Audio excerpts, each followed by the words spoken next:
everybody, and welcome to the channel Crossing the Spiritual Streams. My name is Tandra, and today we're going to do a flip through of another tarot deck.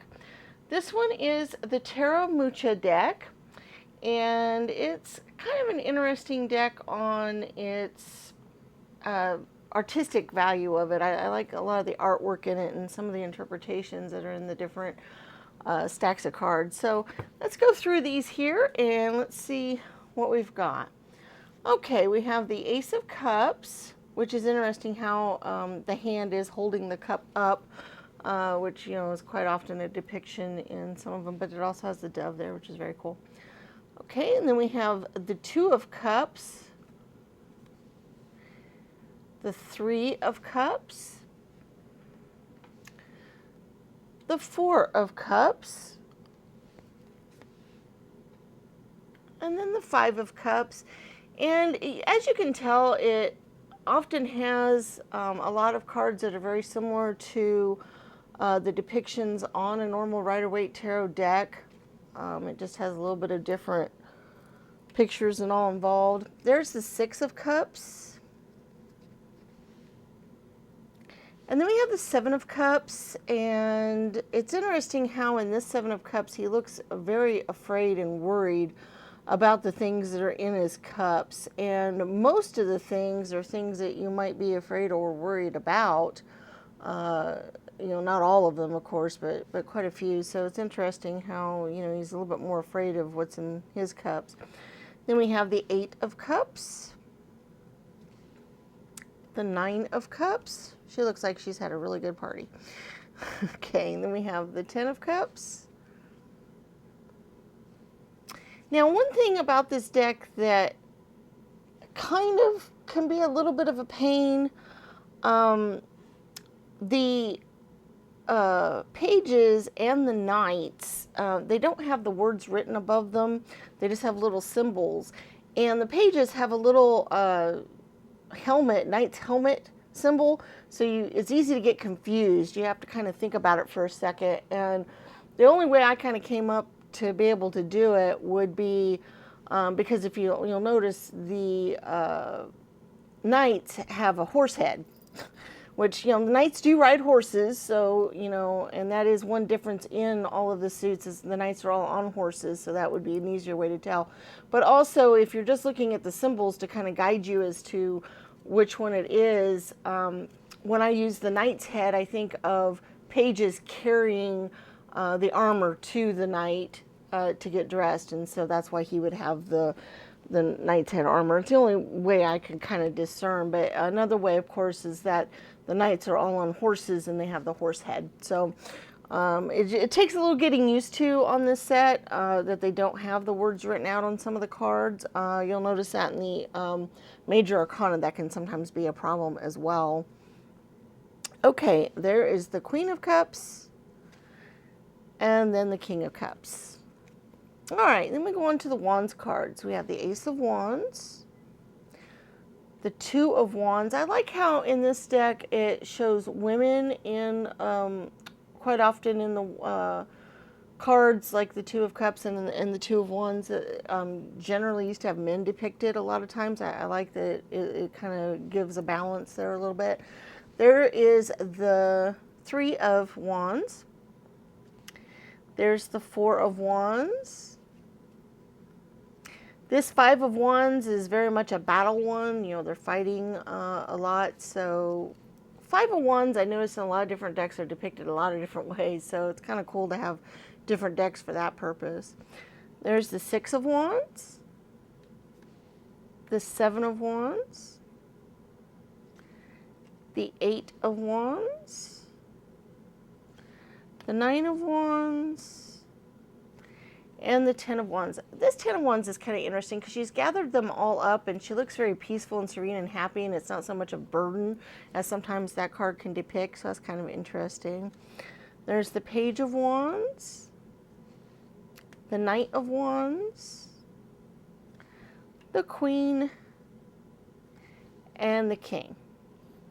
You notice the artwork is a little muted in style. It doesn't have a lot of vibrant colors to it. It's a lot of browns and tans. and since it is a Mucha deck, you know, those are a lot of colors often associated with the Southwest or with Central American countries and things. So it's kind of interesting that they've used those colors a lot of Pueblo type colors. Okay, there is the Ace of Pentacles, the Two of Pentacles.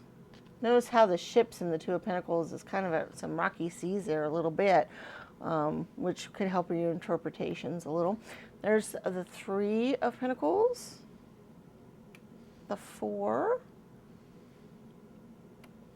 the Five,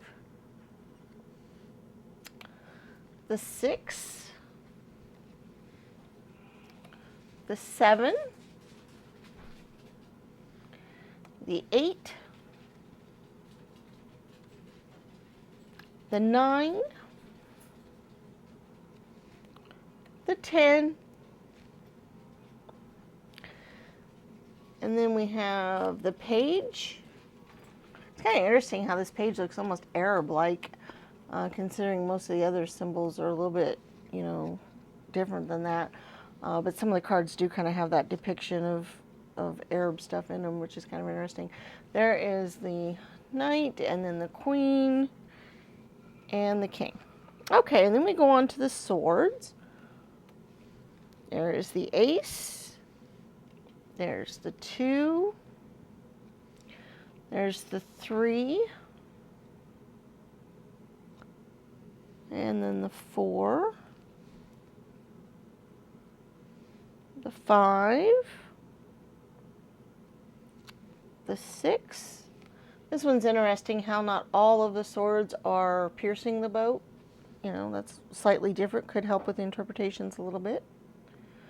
There's the 7. It's interesting how when he's taking off with all of these, it looks like he might be dropping some and all that, so he may not be getting away with it quite as much. So once again, could help with your interpretations. There's the 8 of Swords, the 9 of Swords. The 10 of Swords is interesting, how not all the swords are in their back, and they're getting ready to be pierced even more. It's almost like, you know, getting him, making sure he's down and he's dead. So, once again, slightly different depictions on different cards can really help with interpretation sometimes. There's the Page of Swords, the Knight of Swords, the Queen of Swords, and then the King of Swords. Okay. Now we'll go on to the Major Arcana. We have the Fool card, and you know, it has some of the traditional depictions, the vagabond pack, the nearing a cliff, a faithful dog, and all that, so that's pretty cool. Okay, and then we have the Magician. And then we have the High Priestess, and like I said, they're not written on the top, so if you're not real familiar with the cards, if you don't know the numbers associated with who you're thinking about, and these are in Roman numerals, and if you're not real familiar with Roman numerals, sometimes that can kind of flub you up just a little bit. It might take a little bit of practice to get used to what's going on with the cards. There's the Empress. And then the Emperor, the Hierophant, the Lovers, the Chariot, the Strength card, the Hermit card, the Wheel of Fortune. It's interesting how it doesn't actually have a wheel. It has a windmill. It has the wreath here. It has the sands of time. So you can maybe interpret that one slightly different depending on what's going on. There's Justice, the Hanged Man, Death, Temperance, the Devil. It's kind of interesting how the devil almost looks like an Egyptian goddess or whatever. So like I said, they kind of mix a lot of different styles in the deck, which is kind of cool. There's the Tower, the Star, the Moon, the Sun, Judgment, and then the World card. Okay, so that gives you an idea of the type of artwork that's involved in the deck. Like I said, I find this deck somewhat useful at times just because a few of the cards have slightly different depictions or some other things involved in the artwork that might help interpret the reading maybe a little bit different than what would normally be. But it is very much a Rider-Waite style deck. It has a lot of the traditional symbols on it as a Rider-Waite deck, so it just has, you know, the artwork is different in it. So it's kind of a neat deck from that point of view. Hey guys, if you if you could give the video a thumbs up, that would be greatly appreciated. Also, leave me comments in the comment section. Let me know what you think of the deck, what's your favorite cards, or whether you like the deck at all, whether it's annoying to you that they don't write on it.